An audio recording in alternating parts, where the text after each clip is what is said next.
Alright, hey everybody! So in my last video, which you might not have gotten to see yet, we talked about the new strategy over subtraction that we learned, which was called the take from 10 method. So this expands on it and it goes a little bit deeper into when we have multiple tens, what does that look like? In the first video, we talked about how when we have a teen number, we just take out that 10 and make it 10 ones, so we can take away those 8, because we can't take 8 away from 3, so we need to change that 10 into some ones so we can subtract. Now sometimes we will have more than 10, we will have more than just one 10. So we're going to look at a few examples with that. So a lot of kids struggle with this. When you take out 10, you can't just put 70 down here, because they want to put that because that's what they started with. So when we say our number the say 10 way, we say 7 tens, 0 ones. So if I have 7 tens, I'm going to put one of those 10s here. Well, if I put one of them here, how many more are left? We know that there's 7, so 1 plus something gives us those 7 tens. So we know that there are 6 tens over here. 1, 2, 3, 4, 5, 6. That way, total, we have our 7 tens. Now, as we talked about with this one, if I put a stick of 10, can I take any ones away from that? I can't. So I have to redraw this as 10 ones. And we talk about that a lot in class today. So now that I have my 10 ones, now we can start looking at our subtraction, and then we put the pieces back together. But this is the part that a lot of our kids struggle with. So here's an example. We have 40 minus 7. So I can't take 7 away from 0, so I'm going to have to take out a 10, so that way I can make my math a little easier. So when we do it with just our picture, we're going to take out 10 over here. So now, because I'm going to be taking away those ones, I have to draw it as 10 ones.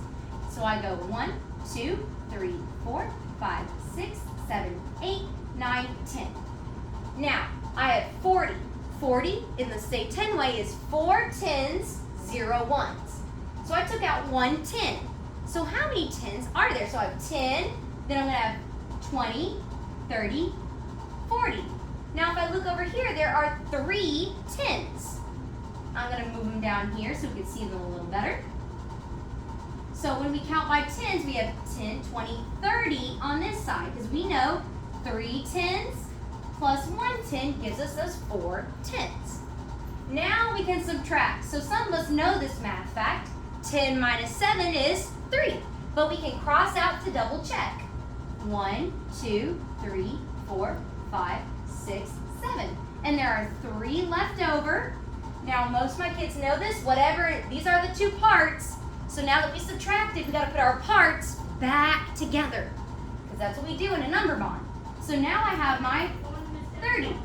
So I have 30 plus 3 equals 33. Now your student can also count down, where we put the large number in our head, 40, and we count down, but sometimes that's a little hard. But here's what it would look like.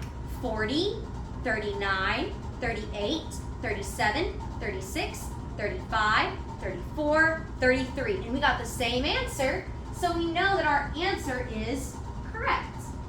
Now, as always, we have the picture, but we also can do it with just numbers. So here's what that would look like. So always in subtraction on this take 10 method, I'm going to take 10 out of my large number, so let's take out 10. So if I take out 10, so I have 90, go to the previous 10 or the 10 before, so I have 90. If I go down 10, I end up with 80. Now, once again, I can do my subtraction, but this time I'm just going to mark it.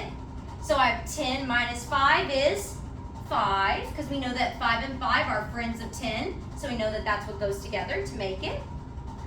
Then we have our 80, so we take what's left over and we put it back together. So 80 plus 5 equals 85. So we're going to be doing this kind of method for one more day or so, but I hope that this was helpful.